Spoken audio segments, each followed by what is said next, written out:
You're listening to Skeptoid. I'm Craig Good from Skeptoid.com. A skeptical look at the news. One of my favorite things about Skeptoid is how it makes us better, more informed consumers of food and medicine, and more discriminating about claims for products of all types. Applying scientific literacy and critical thinking skills really does keep us safer and healthier. Today I want to talk about being smart consumers of information.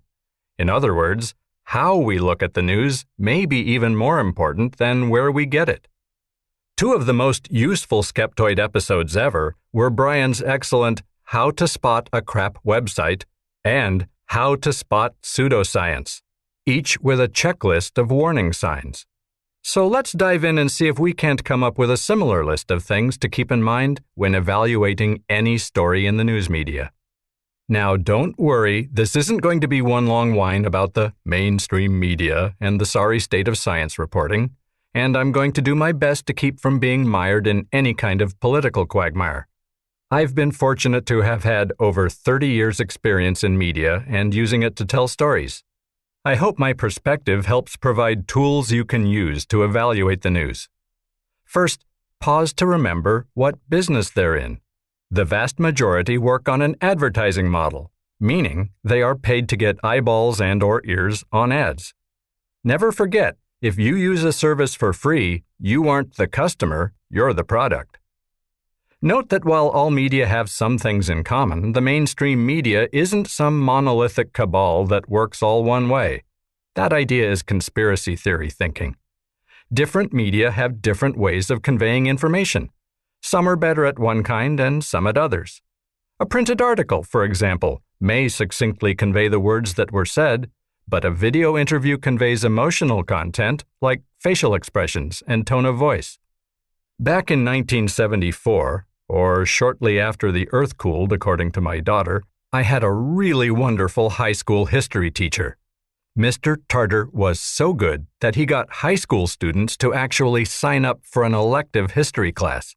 Back in those days, cable existed only to help you get the local stations. Mr. Tarter pointed out that the local news had only half an hour to give us all the information we needed to be responsible, informed citizens. Maybe half that, in fact, after you subtract time for commercials and sports. And so he asked us, why do they show us footage of a house on fire? This forever changed the way I saw not only TV news, but all kinds of news media. A house on fire just isn't news, unless maybe it's your house or a friend's. Just asking yourself if this story is something you need to know to be an informed citizen is a great filter. Exaggerated frequency. Remember that news often means very unusual.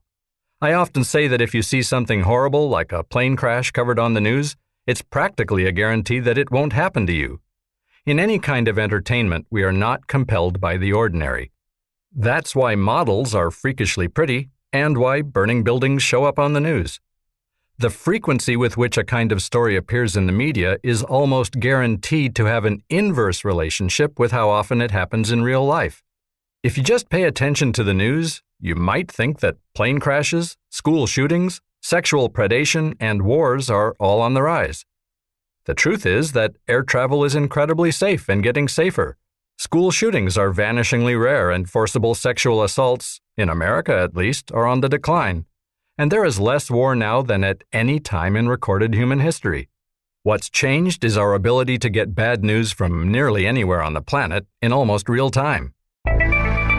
Emotions. Any storyteller worth his salt knows that people are compelled by emotions, not data. News stories are therefore usually selected and presented to get a response from you. That could mean fear, disgust, outrage, pity, or even delight. So the first thing to watch for is the emotional reaction you're having. If you're moved or aroused by a news story, that's the first giant red flag that it's time to call upon the rational, skeptical part of your brain. A common logical fallacy is argumentum in terrorem, the appeal to fear. When any news story is making you feel afraid, that's an excellent opportunity to stop, step back, and ask yourself why. Why would they want you to be afraid? There might be many reasons. such as ideology, tribalism, or just getting a rise out of you so you'll turn the page or stick around through the commercial break. It's not that there aren't things to be afraid of in the world, but ask yourself, is this really one of them? Is it really likely to affect you? Know what every single annoying clickbait headline you've ever read has in common? Emotional content. Another Latin phrase comes in handy when asking why questions about news stories. Cui bono. It means, who benefits? Take a moment and ask yourself, who wins if you continue to feel this way about the story? Does it make you more or less likely to vote a certain way, support or oppose an issue or candidate, buy or avoid a certain product? False balance. A very common fallacy is the argument to moderation, which falsely concludes that the compromise between two positions is likely correct. Presenting both sides of the story appeals to our sense of fairness, but it's not always the right approach. The fringe likes to try this ploy to gain legitimacy, as creationists often do when opposing evolution. In reality, evolution is science and creationism isn't. Or as Stephen Jay Gould said, I suppose that apples might start to rise tomorrow, but the possibility does not merit equal time in physics classrooms. You wouldn't expect much, except for maybe comedy, to come of a debate between a pro-gravity scientist and an anti-gravity advocate. Giving time to the latter doesn't make the story any more useful or accurate. If you add cow pie to apple pie, it doesn't make the apple pie better. False dilemma. The other side of that coin is the false dilemma. Which would you rather be? An intelligent consumer of the news or a cretin who stomps on kittens? Did you catch the subtle fallacy there? Choices are often presented which have nothing to do with each other. Watch out for the false dilemma so you don't get cancer. Even more common is the argumentum ad hominem, which is attacking the messenger instead of the message. It's all too easy to get caught up in who is right rather than what is right. Here's a fun game to play. Next time you see a story about a corrupt politician, check for where or if the miscreant's political party affiliation is mentioned. Leaving it out or burying it in the article is a dead giveaway for political bias. But so is featuring it in the headline or lead paragraph. Which one's right? The point is that it's not that simple. Bias is more subtle than that. Bias. You might be telling yourself, all I have to do is find an unbiased news source and it's all good. Except that, as long as you get your news from human beings, that's just not possible. As skeptics, we should understand this better than anybody. Having cherished beliefs, ideologies, and beliefs in irrational things is not a marker for stupidity or dishonesty. It's a marker for a normally functioning human brain. The whole point of skepticism is to learn critical thinking skills so that we can counter the errors we know creep into our thinking. Know what I mean? The more I learn about confirmation bias, the more I see it everywhere. The very idea of an unbiased news source is actually a fairly recent marketing ploy. In the heyday of American newspapers, each publication proudly trumpeted its bias. Don't believe me?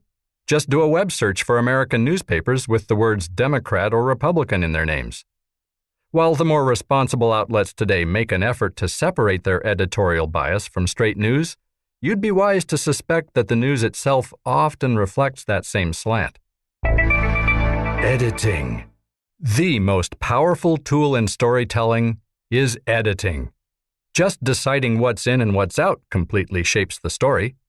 It's both essential and unavoidable. Since a news source can't cover everything that happens everywhere, the choice of what story to run is already a big editorial choice. Editing, which is always selective, by the way, can distort information in at least two key ways. One is oversimplification. Beware the soundbite, especially about nuanced or scientific topics. Another is plain distortion. To illustrate my point, I edited Richard Nixon's famous "I am not a crook" press conference. And I want to say this to the television audience. Well, I'm a crook. And in all of my years of public life, I have obstructed justice because people have got to know I've earned everything I've got. Those are all words he said, just not in that order. An extreme example, but you get the idea. Ever seen a TV interview being shot? I watched David Hartman interview Alvy Ray Smith at Lucasfilm long ago. During the interview, the camera was on Alvy to get his angle. After he left, Hartman rewrote his questions to sound smoother, and then they shot his angles. As a filmmaker, any time I see video, I ask myself why the camera is running at this particular moment, who is operating the camera, and where they are standing. What's not on camera can be more important than what's in the frame. Reward the good guys. The news about news isn't all bad, and you don't have to be a passive consumer. There are reporters out there who take their job seriously and make a good effort to get the story right. When you find one, why not drop them a thank you email? A little positive feedback can go a long way. It's always simple to spot the other guy's problems. In the U.S., it's pretty easy to predict your political affiliation based on which news network, if any, you watch. That other network is a bunch of liars. I can see right through their deceit. People who watch that network are a bunch of morons. Chances are that you agree with some of that, but about different networks. So my challenge to you is to see your favorite news source through the other guy's eyes every now and then. Apply the critical thinking skills you're learning as a skeptic, and don't take anything at face value. I hope you're listening, Mr. Tartar. Thanks to you, I've always looked at the news with a skeptical eye.